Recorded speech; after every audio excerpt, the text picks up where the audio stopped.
Welcome to the Korean War, Remembrance and the Making of Modern Puerto Rico. My name is Richard Haddock. I'm the Program Associate for the East Asia National Resource Center, and we have a very exciting set of speakers for us today to talk about and explore, as it is the 70th anniversary of the Korean War, as well as in the month of October until tomorrow, in the United States, the Hispanic and Latinx Heritage Month.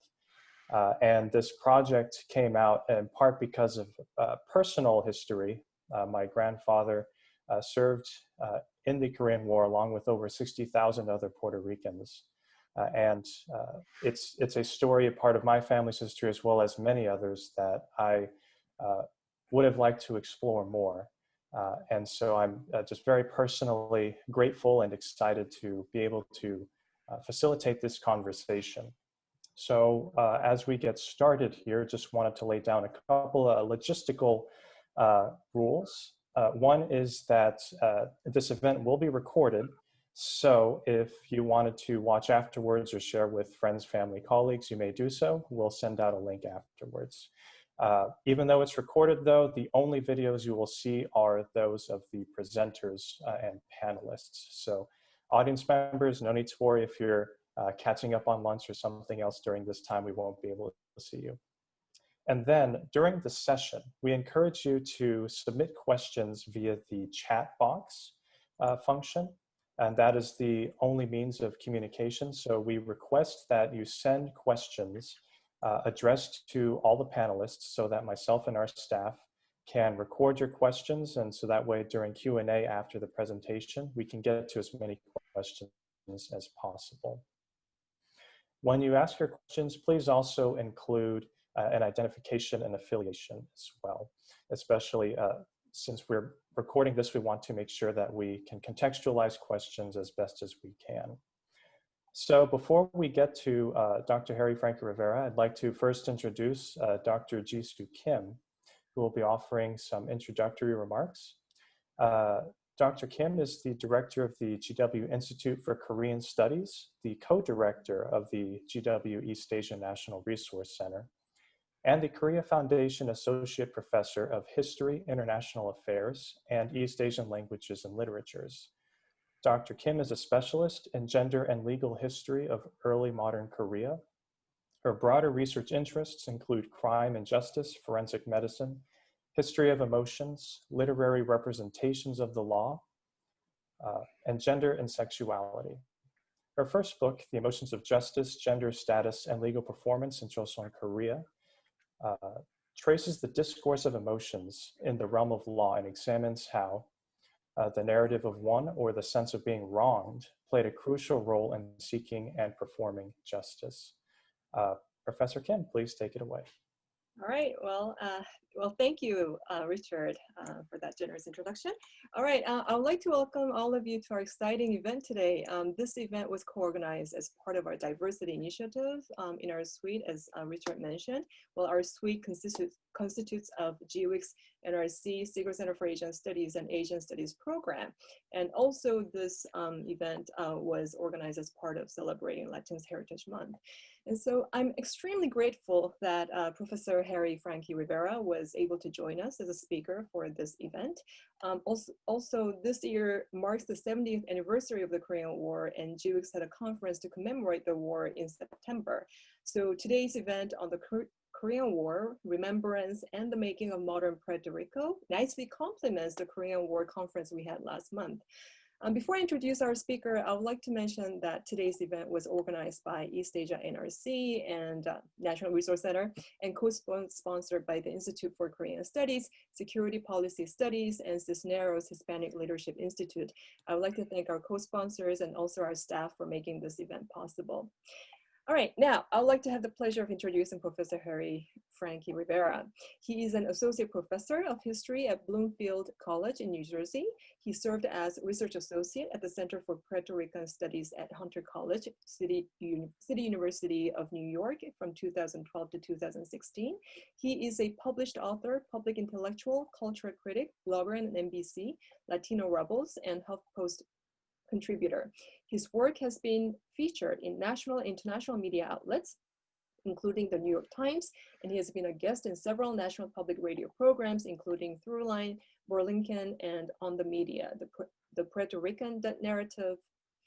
In his academic work, Dr. Frankie Rivera specializes in Puerto Rican, Caribbean, Latino, Latin American, and military history, and focuses on the 19th and 20th centuries.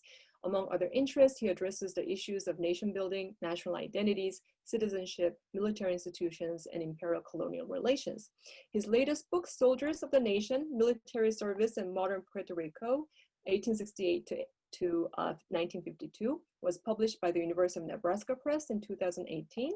His second book manuscript, Fighting on Two Fronts, The Ordeal of the Puerto Rican Soldier During the Korean War, will be published by Central Press. And he is currently conducting research on the Vietnam War and the Puerto Rican experience for a third book, tentatively titled Patriotism and Resistance, the Vietnam War and Political and Cultural Strife in Puerto Rican Communities.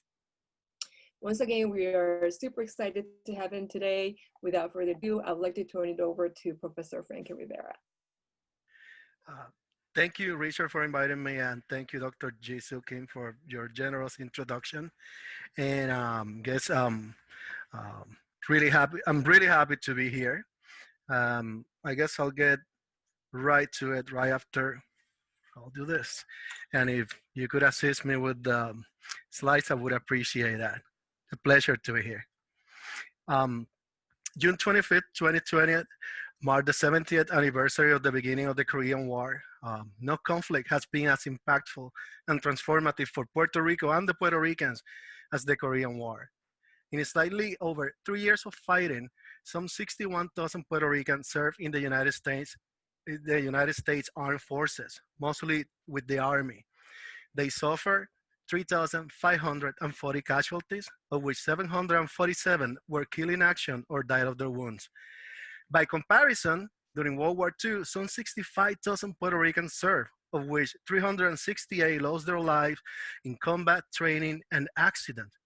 The number of Puerto Rican servants in the biggest conflagration ever was about the same of the Korean War, where the fighting was limited to the Korean Peninsula. These numbers tell us much about the nature of Puerto Rican involvement in both wars. In a regional conflict, although global repercussions, like the Korean War, the number of Puerto Rican fatal casualties was twice as much as in World War II. This is the case because the Korean War was the first instance in which large numbers of Puerto Ricans were sent into combat as first-line troops and as Puerto Rican units. This is the most relevant issue and part of what made the Korean War so impactful in Puerto Rican history and society, both for the archipelago and Puerto Rican stateside communities. Moreover, unlike the Vietnam War, most of the Puerto Ricans who served in the Korean War did so as infantrymen and as part of the 65th United States Army Infantry Regiment. The history of this regiment is another element making the Korean War so different from other conflicts in Puerto Rican history. The 65th U.S. Infantry Regiment was known in Puerto Rico as el cinco, and its men as the Borinqueneers, as a Spanish and English transliteration of Boriquen, the Aragua or Taino, the indigenous name for Puerto Rico. They fought in Korea from 1950 to 1953 as part of the United States Army 3rd Infantry Division. The 65th was a distinctive Puerto Rican outfit. The enlisted men, non-commissioned officers, and some junior officers in the 65th were Puerto Ricans, while most senior officers were Continental Americans. The origins of this segregated unit are found in the aftermath of the Spanish-American War of 1898 with the creation of what came to be known as the First American Colonial Army. Could you show slide 2, please? Intended for service on the island, regarded as unfit for combat and overseas deployment, and colloquially called a rum and coke outfit, the 65th was kept far from combat until the Korean War, when it was sent to fight as first-line troop for the first time. It is important to notice that the 65th was not a National Guard unit, but part of the regular United States Army. The fact that the 65th was a segregated regiment for Puerto Rican enlisted men and led mostly by non-Puerto Rican whites, made its rank and file colonial troops, and the regiment the only Hispanic segregated unit in the United States military. Slide 3, please.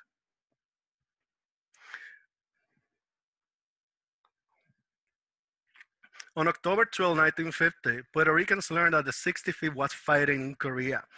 The island newspapers were full of stories and pictures of the soldiers and the ceremonies held previous to their departure. Island-wide, the people of Puerto Rico joined in to support the 65th throughout the war. Governor Luis Muñoz Marin often made reference to the men of the 65th in his speeches. The crest of the regiment was painted in public buses and train cars. Slide 4. Plazas and avenues were named to honor the regiment. Returning soldiers, especially the wounded, were received as heroes and treated to public reception by government officials. Governor Muñoz Marin himself attended the burials of the fallen and sent his recorded speeches to the troops in Korea. In the early days of the war, a day did not pass in which the island press didn't write about the Puerto Rican soldiers. Soldiers were paid to endorse local products, from non-alcoholic malt beverages to powder milk. Some of the soldiers' exploits even found their way to comic strips. The 65th had become a national icon on the island and among the growing Puerto Rican communities in the mainland. Slide 5. The majority of the men of the 65th Infantry could have not been prouder to belong to a regiment with such strong ties to Puerto Rico. The island civilian population shared that pride. What were the reasons for such sentiments? Most of the 65th enlisted men had entered the military to escape the island's economic problems. But once they joined the regiment, however, they remained in uniform for something else besides steady pay. Even after the Korean War had become a bloody stalemate and the Puerto Rican press began to publish long casualty lists, the recruiting stations in Puerto Rico never lacked for enthusiastic volunteers. The daily news in the local press detailing the heroics of the Borinqueneers led to many men enlisting, hoping to be assigned to the 65th, the old Puerto Rican regiment. Many Puerto Ricans did not serve with the 65th, as it could not absorb the steady stream of volunteers from the island. Of the roughly 43,000 men who served with the 65th, of the roughly 43,000 men who actually served with the 65th, over 39,000, or roughly 91%, were volunteers. The number of Puerto Rican volunteering to fight in the war led to recruitment centers in Puerto Rico rarely having to use the draft. The press and Puerto Rican politicians share much of the responsibility for their people's willingness to go to war. These opinion makers heralded the Borinqueneers as heroes, even before they reached Korea. The press, the politicians, elected officials, and the private sector praised, and I quote, "our boys fighting alongside the United Nations to defend world freedom and democracy," end of quote. In addition, the press talked about the spirit of the 65th as a possible catalyst for getting rid, and I quote, "the old man and for forging a modern Puerto Rican nationality," end of quote. These same articles also praise the role of the Borinqueneers in abolishing Puerto Ricans' inferiority complex, and I quote, "the byproduct of hundreds of years of colonial-type regimes," end of quote. The Puerto Rican press, elected officials, and politicians saw in the Korean War an opportunity to prove that Puerto Ricans were politically mature and hence ready for self-determination. By doing so, political leaders and the news media placed a heavy burden on the Puerto Rican people, who came to see as their duty to either volunteer for military service or support the war effort. The local leadership, especially the Popular Democratic Party under Luis Muñoz Marin, and the press sold to the masses the ideals of heroism, democracy, freedom, and a modern Puerto Rican to secure a more autonomous government for the island, and in many ways tied their political project to participation in the war. In a very real sense, the battles Puerto Ricans fought in Korea was a battle for equality, and for many, one of decolonization. At least, that is how many of the men perceived it and how the political elites imagined it. Donning the uniform, donning the uniform during the Korean War, in particular that of the United States Army, also had political and social value for emerging Puerto Rican communities in the eastern seaboard of the United States. The actions of the 65th were included in the Acts and Annals of Congress and published in the national press. The Puerto Rican stateside, local communities, and press also followed the war and the Borinqueneers. They kept an eye on the returning soldiers, and in particular on the wounded and repatriated former prisoners of war, as they completed a circuit that took them from Korea to Japan to the US West Coast, and often to Walter Reed Military Hospital in Maryland, then to New York, and for most of them, finally to Puerto Rico. The Puerto Rican community and press follow in detail the return of their heroes, and New York city officials gave the keys of the city to several of them while parades were organized to honor them. This is happening at a time in which some elected city officials sought answer to, and I quote, the Puerto Rican problem. Slide 6. This problem was nothing but the constant influx of Puerto Ricans to the eastern seaboard as Puerto Rico transitioned from an agrarian to an industrial-based economy and rely on the exodus of hundreds of thousands of Puerto Ricans to the mainland to alleviate unemployment. As Puerto Rican communities grew, they faced all kinds of discrimination.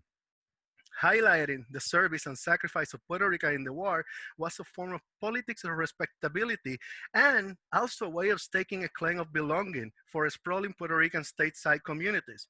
The 65th status as a national icon and sort of pride and belonging went beyond the archipelago.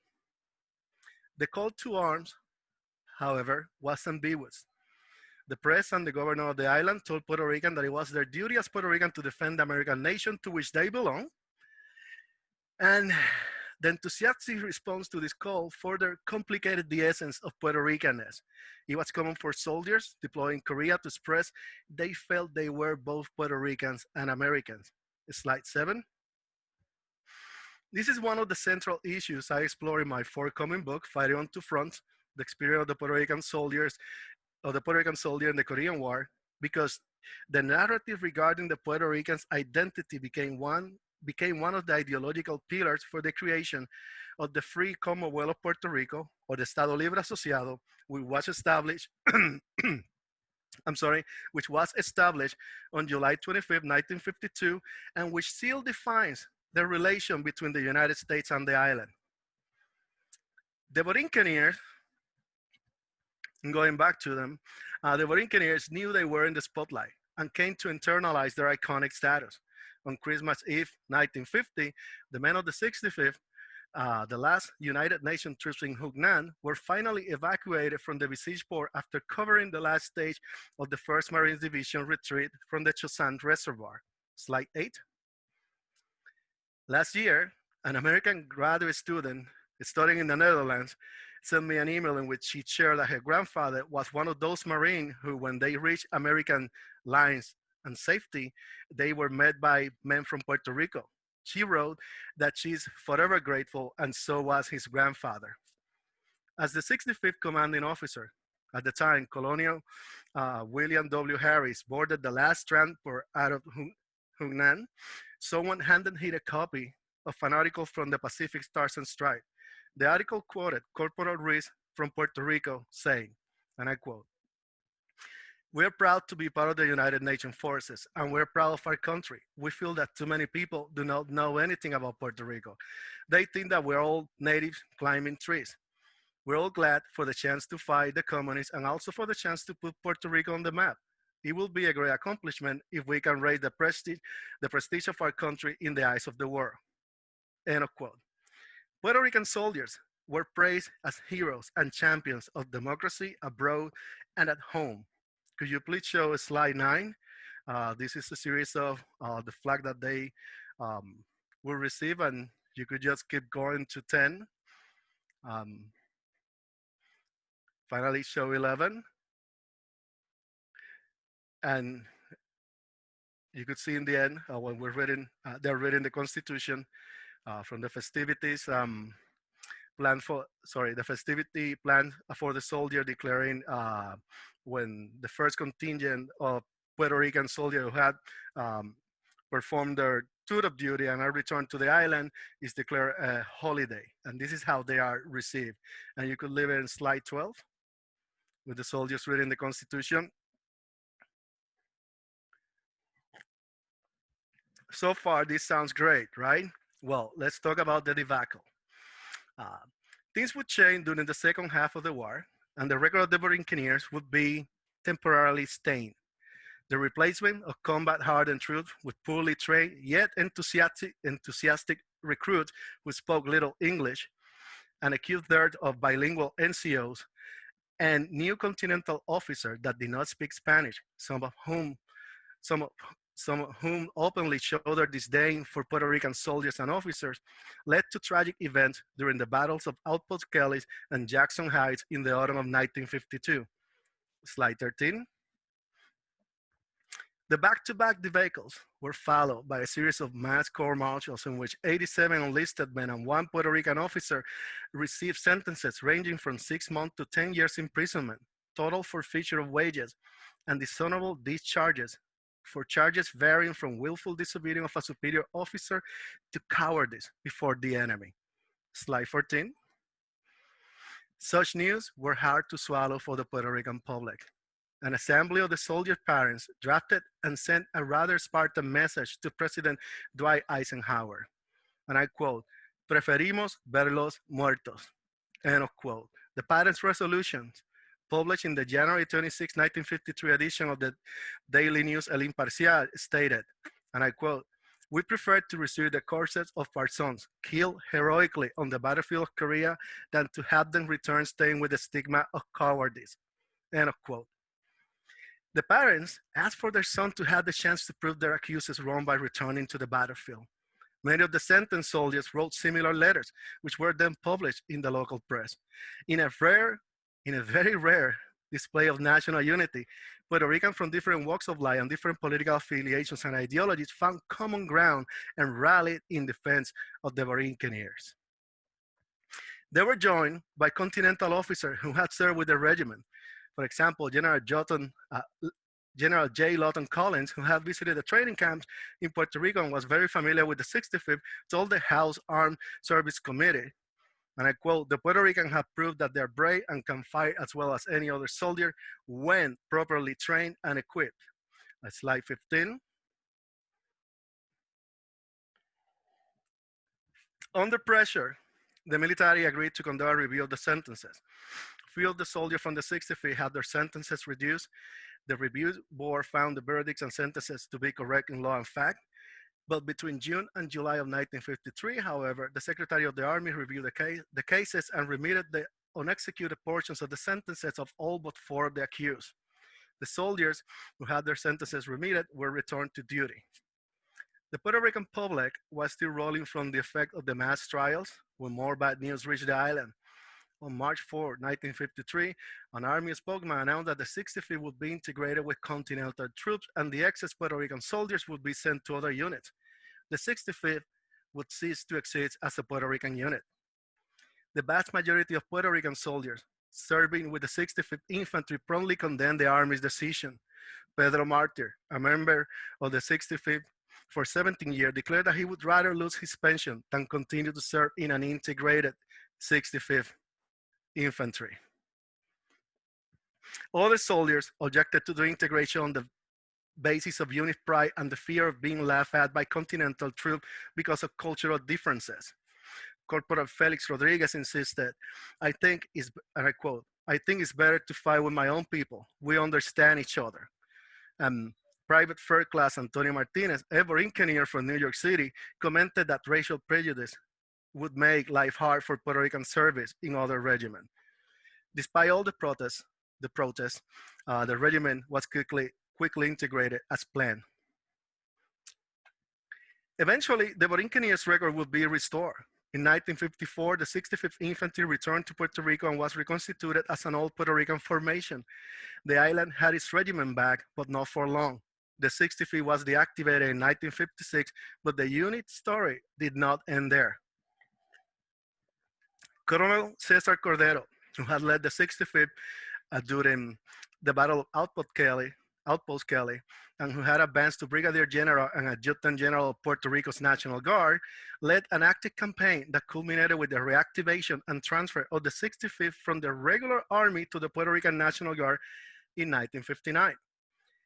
Unlike participation during the war, this event received scant publicity, and soon as cinco and its epic ordeal during the Korean War faded into a distant and distorted memory. The Puerto Rican had rescued their beloved regiment, but history had not been restored. The Borinqueneers record remains stained.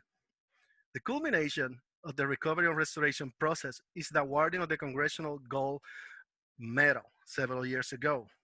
Obtaining the award came from the effort of many groups and organizations and individuals, and in particular, the Borinqueneer Congressional Gold Medal Alliance, founded by Puerto Rican former Army Captain and Iraq War veteran Frank Medina.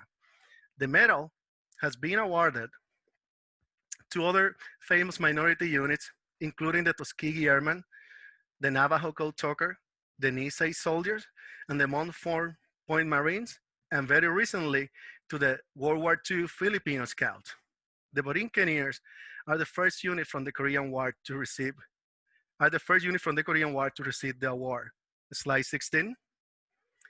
The ethnicity and race of former recipients is no coincidence. All of them fought during times of crisis to defend a country that at the time treated them, at best, like second-class citizens. The medal recognizes the valor and sacrifice of units like the African American Marines and Aviators, whose bravery in combat at a time when lynching was common and racial segregation the norm, disproved the myth of racial inferiority and unfitness for military service. It also recognizes the courage of Navajo Code Talkers, who at a time when their language was prohibited in school, used it for communications in the battlefield, saving countless American lives in the Pacific. Or the pride of Japanese American soldiers who volunteered to join the army and requested combat duty while their families were kept in internment camps. The Borinqueneers made a similar contribution.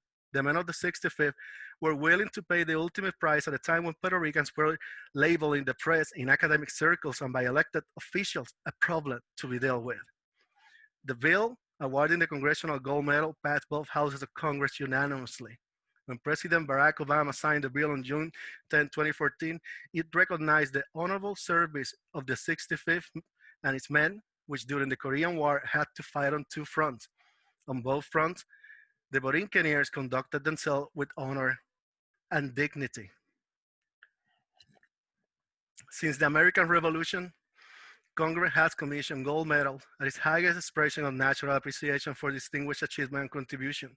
Since George Washington received it in 1776, only 158 individuals and entities have been awarded the medal to date. Few combat units have earned this accolade. The 65th is the first unit to receive it for its service during the Korean War, and they join Roberto Clemente as the only Puerto Rican or Latino recipients. Slide 17. The generation of Puerto Ricans who participated in this conflict, dubbed the Forgotten War, is quickly shrinking. Let us make sure that the sacrifices and their ordeal and what they accomplished for Puerto Rico as they fought both the enemy and racism is never forgotten. Let us not forget the meaning of the monument, roads, and plazas erected and named after them, or why Puerto Rico has so many barrios and sector names, barrio or sector Korea. And let us remember that they represented the hopes of the people willing to sacrifice their youth for a better future, willing to pay a tribute of blood in search for acceptance, respectability, equality, a path towards decolonization, and a democracy that has proven elusive to them. Thank you.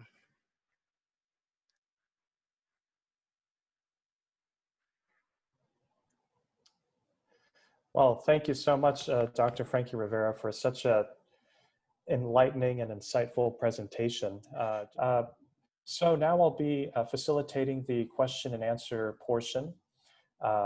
So please put in the questions in the chat box, and we'll be taking them in, and we'll try to address as many questions as possible within the next half hour or so. And in the meantime, we do have a survey for you to fill out that you can wait till the end, but you can scan it on the QR code with a smartphone device just by going to the camera setting, or you can go to go.gwu.edu/PR Korea to fill out the survey. It's quick and painless, but it helps us a lot to give us ideas for future events. So with that, as we wait for some more folks to submit questions in the chat room, I'd like to just use my prerogative as a facilitator to start with a couple questions.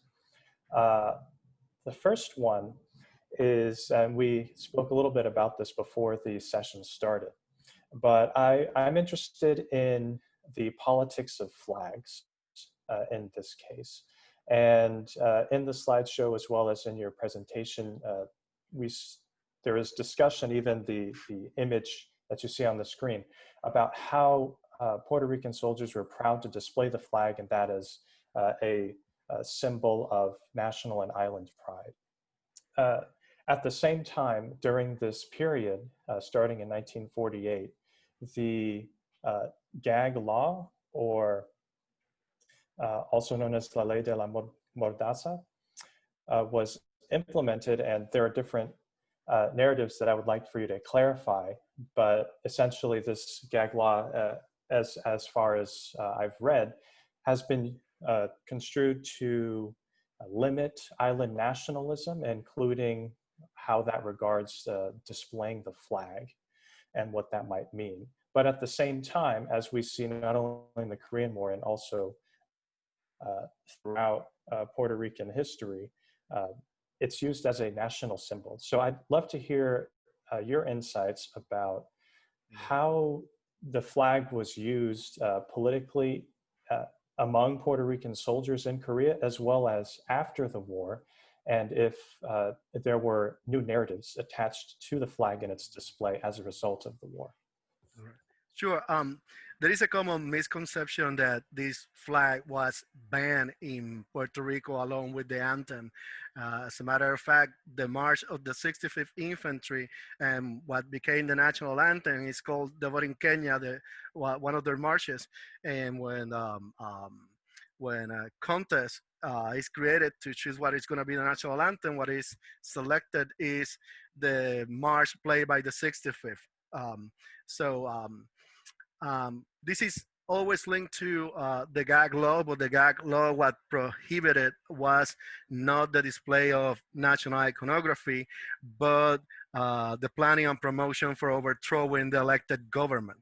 So there are certain pictures in which Puerto Rican insular police are shown with what they call, they're shown after raiding a nationalist house, stronghold. Part of the so-called evidence they collect is on the evidence they see the flag, but that evidence could not be used to prosecute the nationalists because it's not prohibited by law. So it would not be acceptable as evidence. On the other hand, the National Guard in Puerto Rico and the 65th had been using this flag since the 1920s.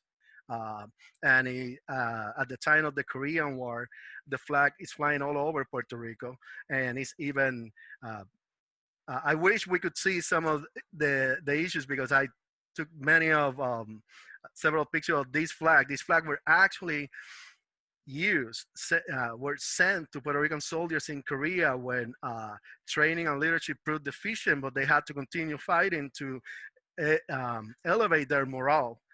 They appeal to their sense of pride, and this flag will be sent to Puerto Rican, to the Puerto Rican Regiment, and the leading elements in attack would carry the Puerto Rican flag. And the idea was that no flag would be left, there's a famous quote, the communist enemy doesn't have enough bullets to keep our flag from rising again. And Puerto Ricans would actually go into non-sanctioned missions to recover a flag left in the battlefield. It was this important to them. And at the same point, and at the same time, for that battle that I mentioned, the Battle of Outpost Kelly, after several companies are decimated, the Puerto Rican colonel in charge, he plans another attack to retake it. He's never allowed to launch that plan. They're sending to reserve. But when he announced it to the troop, he said, we're going to retake Kelly and rename it Hill Los Jibaros, the Jibaros, or the Puerto Rican peasant. They were going to rename the hill in honor of the Puerto Rican peasant because most of these soldiers, they were Puerto Rican peasants, they were Puerto Rican heroes. So this sense of national unity and national pride that um, Puerto Rican officers in Korea and American white officers are appealing to, they recognize it and they use it, right? To make up for the many training and training deficiencies. It appealed both to them and to the nationalists as well. And it creates a sense of, a very rare sense of national unity in Puerto Rico as well. Yeah, thank you for that. And I was recalling too, by scholar J. Melendez Padillo, that the flag is not only a symbol of national affirmation, but also of resistance to colonialism, and by extension as well, some of this discussion of discrimination that you were alluding to. Another question I personally had before I turn over to questions in the audience relates to military units and their role in decolonization efforts. So a few cases in the 20th century might show how military units who served in war return and their exploits, sacrifices, or other capabilities become part of a national narrative, especially with regards to decolonization or national identity formation. A couple quick examples that came to my mind was Anzac Day of the Australians and New Zealanders who fought in World War I, 1915 at Gallipoli, and also the French colonial forces that fought for France during the First Indochina War, including the Algerian troops that eventually, when they returned, participated in the liberation efforts against France. So my question with regards to that is, how do you see Puerto Rican military units involved in construction of national or decolonization narratives, and why haven't, at least from my own understanding and vista in the United States, why don't we have an Anzac Day for the Puerto Rican military involvement, or where do they fit in the military unit, that is, fit in Puerto Rico's own national and decolonization narrative? Well, that is a great question, and you were mentioning colonial troops mostly from or Africa, the Anzac troop, the Indian troops in the British Army, but we also have African American and natives in the United States military. And when I look at this issue, I can help but to compare the Puerto Ricans, which are somewhere in between, belonging and not belonging in the United States, being citizens, but at the same time being perceived as aliens. You can actually see parallelism as when you study the Algerian troops, when you study Indian troops, and when you study Native Americans and African American, or even Mexican American and Chicano troops in the U.S. So it gets really complex because of the really ambiguous and uncertain relationship, political and legal, and even cultural relationship with the United States. So there used to be a day on June 25th, the United States, June 25th, 1898 is when the United States invaded Puerto Rico during the Spanish-American War. And after that, it was commemorated as Invasion or Liberation Day. The Army called it what it was, Invasion Day, because it's a military operation called invasion, right? Eventually came to be Liberation Day.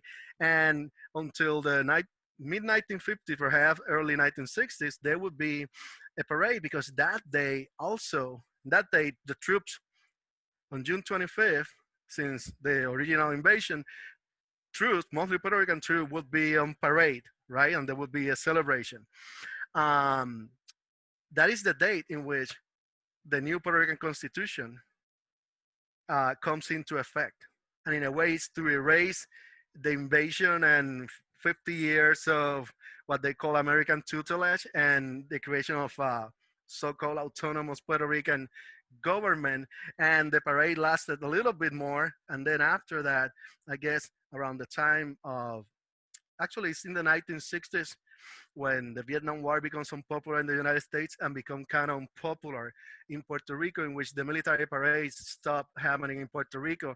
And it is also the time in which the state government in Puerto Rico kind of withdrew its support for Puerto Rican troops, like throughout World War II and Korea, and right in the aftermath of Korea, getting Puerto Ricans to serve and become veterans, come back to Puerto Rico to study and stay in Puerto Rico and provide not just being people who are employed, but also people with a new know-how, the military leadership that they had accrued, then finishing high school, many of them going to vocational and trade school and the University of Puerto Rico. They became an army of technocrats and technicians to create the new Puerto Rico. But when the Vietnam War came, successive government, they kind of separated themselves from the military aspect because it was no longer as popular as he had been. But before that, there would be military parades on June 25th. And I actually read also more about the significance of, was it June or July 25th? About what that date means in Puerto Rican history, as well as the US's essentially the new constitution that Puerto Rico operated under starting 1952, and how the date itself has political significance with regards to Puerto Rican nationalism and independence. Another question here, a very interesting question from a graduate student from Rutgers, from Jungin Park.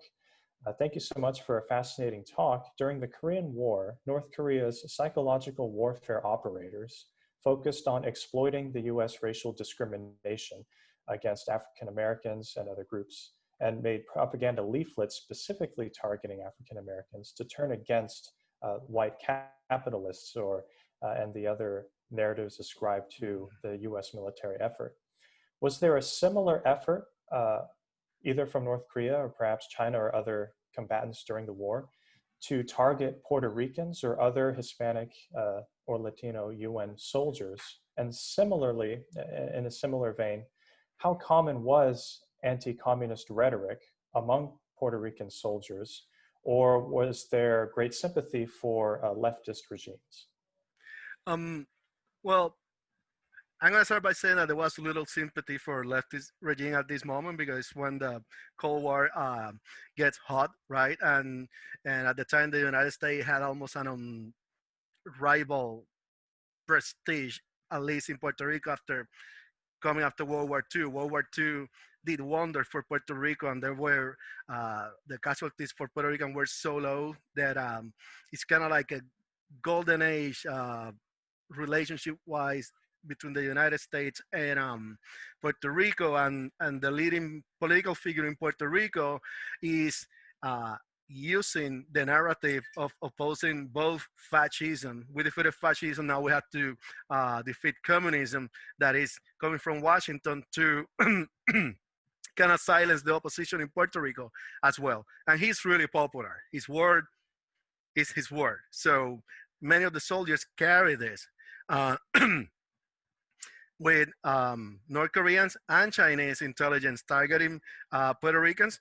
Yes, I heard it from Puerto Rican who were prisoners of war, or Puerto Rican who capture Chinese and North Koreans, and all of a sudden they would speak Spanish to them and say, "Where did you learn Spanish?" In the Philippines. And they would actually, at least 3 of the veterans I interviewed, they say that there would be leaflets in perfect Spanish telling them about class oppression and how they had to break the colonial chains and all that. And there's one that was published in the Pacific Stripe, Puerto Rican former prisoner of war to his release. And he said they tried to indoctrinate us and they spoke Spanish to us and they told us that we were oppressed. And I told them that we're American just like them, they're liars. So, but it's a magazine, of course, designed to raise the morale of the American troops. But it was there.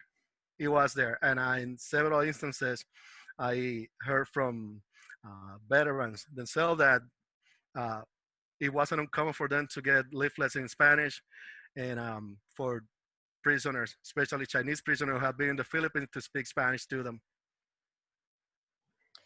Actually, related to the prisoners of war discussion, we have a question from Paul Lee here. Do you have a sense of how many Puerto Rican troops became prisoners of war during the Korean War? And if so, did this become a salient issue for the Puerto Rican community? And as I'm sure you're very well aware, the divided families issue is certainly one of great salience in the Korean political context. But I'm, both Paul and I now, but we're wondering how is this featured or been contextualized in the Puerto Rican community? Well, that is something that I've been starting to look into. It's kind of like the last chapter of the book, especially because I came to realize that there were at least 3 or 4 dozen Puerto Rican prisoners of war who are repatriated because of the circuit that I mentioned, that they're taken to Japan to make sure that they're okay, given some treatment, some nourishment, new uniforms, whatnot, and then to California. And many of them are, there are many pictures available in the New York press, because they kind of became a symbol of what some of the writers call the indomitable spirit of the Puerto Ricans surviving captivity, and not just the prisoners of war, even the wounded. There's a study that I had included a link in there in the PowerPoint of this Puerto Rican corporal who in the first year of the war loses 3 limbs, and it's found and almost left for dead, but somehow survives, and he's given 3 artificial extremities, right? And he's taught how to learn whatnot, and he's also using the same fashion. But I would say that at the time, the Puerto Rican prisoners, when they return, they receive, judging by how they're portrayed in the New York and Puerto Rican press, and and how they receive the keys of the city and are paraded through the streets of New York before they're flown to Puerto Rico. I think that were more than anything used to cement the project of the Puerto Rican Commonwealth. Like they went, they fought, they paid their tribute of blood. This is what we done for a new Puerto Rico and for the United States as a whole. That's how they were presented, the sacrifice that they had made. And in both the state-based communities and in Puerto Rico, it was kind of like engaging in the politics of respectability and sacrifice and belonging. All very powerful, certainly themes and emotions to draw on. Yeah, and actually you could tell that they only, in the press, they don't give them they don't give free reign to these soldiers. They just publish what goes along. Like, I'm really happy to be here. I would go there. I would return if I had to. They don't give you they only give you what goes with the narrative of the sacrifice and what we have paid, what we have sacrificed for this nation. I see. Similarly, kind of along those lines of sacrifice and interaction with several different integrated units, we have a question from John Merrifield over at Morehouse College. With the presence of a number of segregated or integrated servicemen in Korea, like the Borinqueneers, the Black Airborne Rangers, Asian American Marines like Kurt Chu and Lee, as well as the multiracial nature of UN forces in Korea, is there any evidence of interaction between these different minority groups, possibly within the US military or international military services?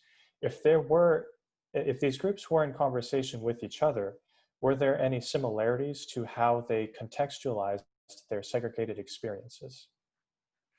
Well, this is really interesting because for a while the 65th became a uh, it was it was turned into a kind of self-standing unit operating its own combat. I forgot the designation, so they added a tank battalion, um, anti-aircraft unit, kind of a regimental combat. It was turned into a regimental combat team in which the 65th Infantry Regiment, the Puerto Ricans, were the nucleus, right? So among the companies that came were African American troops, both for transport and I think one of them anti-aircraft U.S. African American unit, but they also assigned a Filipino battalion to the Borinqueneers, thinking that they will understand each other because of their shared colonial past under Spain, thinking that they would speak Spanish. Of course, the Filipino soldiers spoke Tagalog and English, not Spanish. And they also added the Colombian battalion, which rotated battalions yearly through the duration of the war. They, for a while, they were with the Puerto Ricans as well. Um, Interviewing Puerto Rican soldiers, there's a mixed bag of how this work. Some Puerto Ricans thought of themselves being white, and they didn't understand why they were, and saw themselves as being white. So they, in some of them, resented that there were black units with them because racism is alive and present in Puerto Rico, right? Too. Um, some of them really like that the Colombians were with them for part of the war because they could interact a very similar culture, but others saw it as an insult because what happened? Are we Americans or not? Why are they sending all these foreign troops? Some of them love having the Korean augmentation to the U.S. Army, the Katusha soldiers, right? Others didn't trust the Korean because they say that they look like the enemy. I don't want them around. So it was a really mixed. You get all kinds of reactions for them. You get all kinds of reaction, but there's they knew that they were part of a coalition, right? And at the end of the day, it seems that they prefer, the Puerto Rican preferred to be with their own, at least the vast majority of them, and that included having Puerto Rican officers to live them, to the point that many of them resisted the regiment being integrated, and many of the Puerto Rican who volunteered for the war, thinking that they would be sent to the 65th, they really resented that they were sent to other units because they had, what got them to enlist was reading about uh, the exploits of the 65th in Korea and seeing how when they came, those who came back to the island, how they were received by the Puerto Rican government and the Puerto Rican public, and the status as heroes, as capable modern men that they received from the public. Yeah. So. Another interesting, I think, intersectional and community question is offered by Alfonso Gonzalez Cordero, actually from Caguas, Puerto Rico, where my family's from, actually. So you're in good company. He asks, my great-grandfather, Sergeant Alfonso Gonzalez Sierra, served in the war.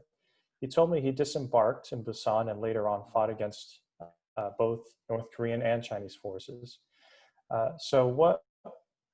What's the northernmost city or region in the Korean Peninsula that the Borinqueneers fought at or engaged in operationally? And the intersectional element coming after the war, to what extent have you found in your research interactions between Puerto Rican and Korean communities? Were there a lot of intermarriages or intermingling of different communities? And I think part of possibly one of your slides is in Puerto Rico, the different communities that have been named after Korea. So I wonder if either in Korea or in Puerto Rico, if we, to this present day, see this intermingling of both cultures. Okay, so I'm not exactly sure how far north they went, but I do know that they were the second until liberation of Seoul.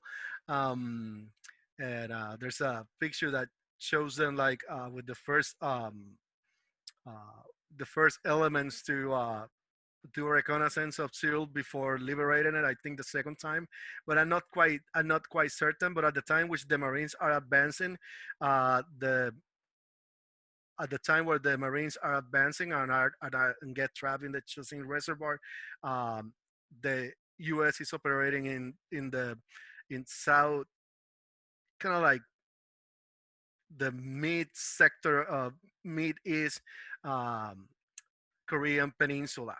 Um, how far north? I mean, if I look at my maps and those uh, chapters dealing with the different battles, I could do that, but not off the top of my head.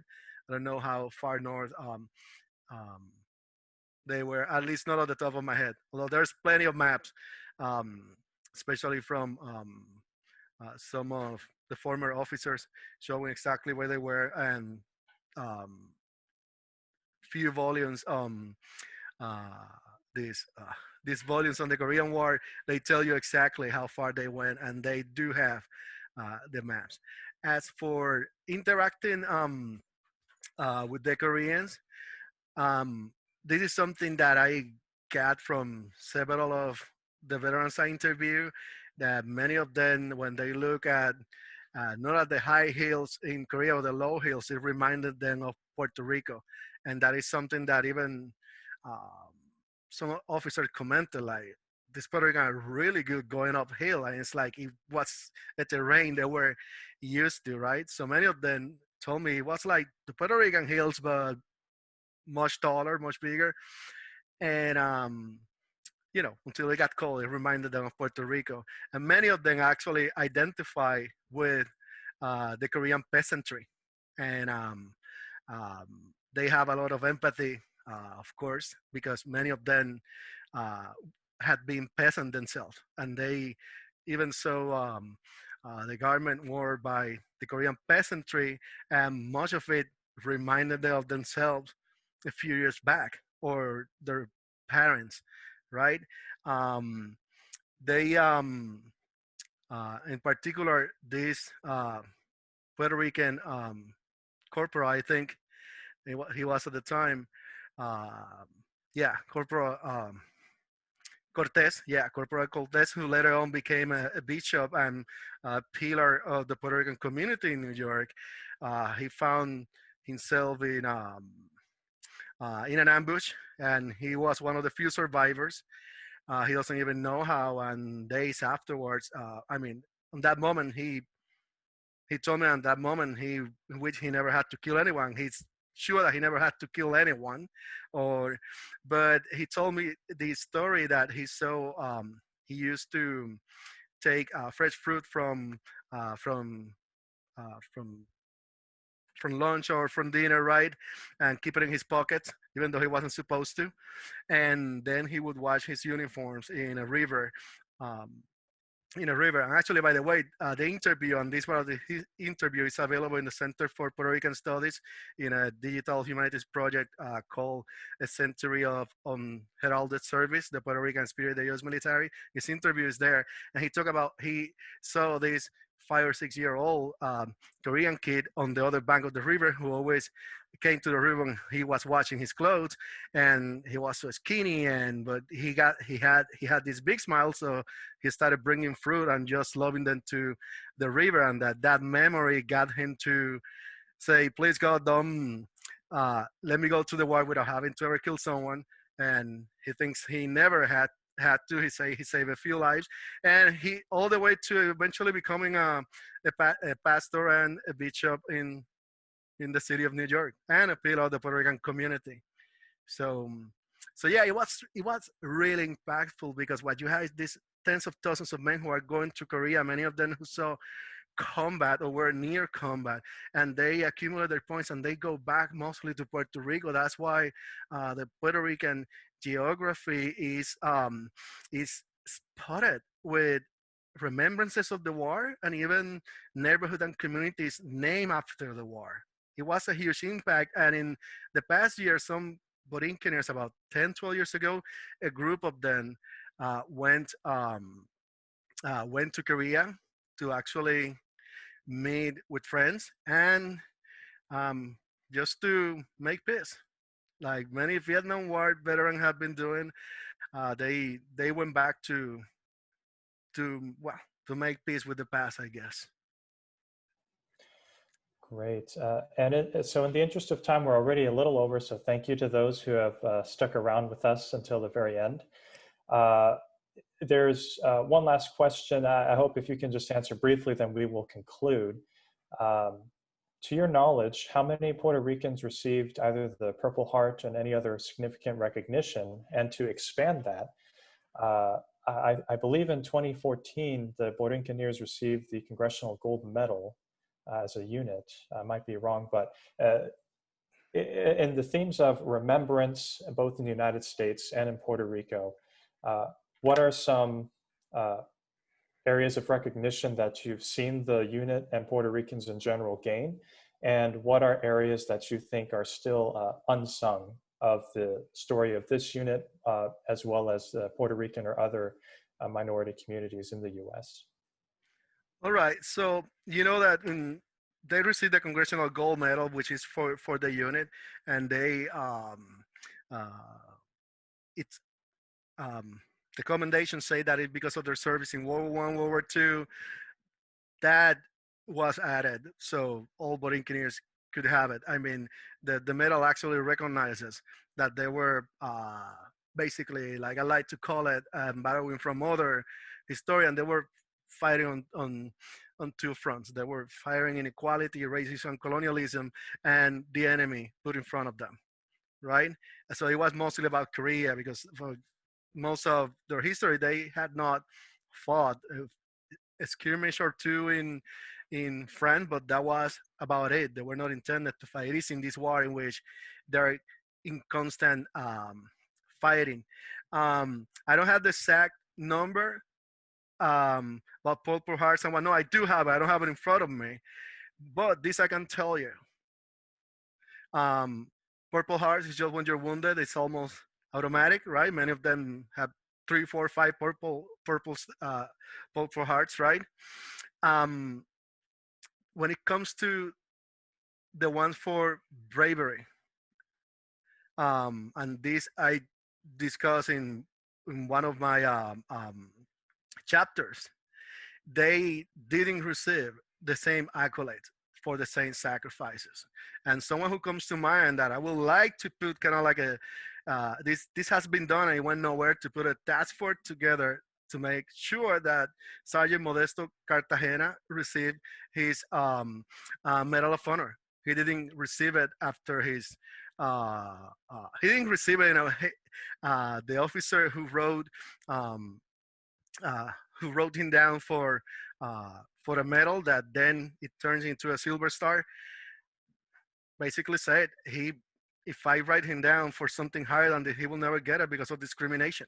And to this day, Modesto Cartagena, who saved his platoon from being pinned down during an attack, and on his own basically took a hill. He took 3 enemy positions on his own after being wounded, I think about 7 to 8 times with grenades and rifle fire. And he received a medal 2 levels down. He's a level from the Medal of Honor, and I've been reading. He's a level down from the Medal of Honor, and that was after um, the group got together and tried Congress to rectify this. Not Congress, I'm sorry, tried the military to rectify this. And it's been happening lately that African American, Japanese American soldiers, Native American soldiers have been receiving the decorations that they should have earned at the time. And in a way, this is meaningful, right? It's what they're due. I think it is, even if I want to see it happening, it is too late. And on the other hand, I'd rather see this not simply becoming a glorification of war, more like a recognition of the discrimination at the time, and that in so many ways continue to happen to this day. So that's what I would like to emphasize, and not to make it um, a celebration of war. Even as I am a military historian, I don't want to follow that path. And on that note, Dr. Frankie Rivera, thank you so much for speaking with us and our audience members about this important history and narrative, an unsung story in the forgotten war. And I know, at least speaking for myself, and I'm sure many other of the participants, I learned so much more, not only about my particular community history, but also that of the United States and in Korea. And to audience members, what I hope that this event does is to encourage more interest and investigation in the intersectionality of different topics in Asian studies, in area studies in general, and in studies of the United States. So thank you again for attending. Thanks for having me.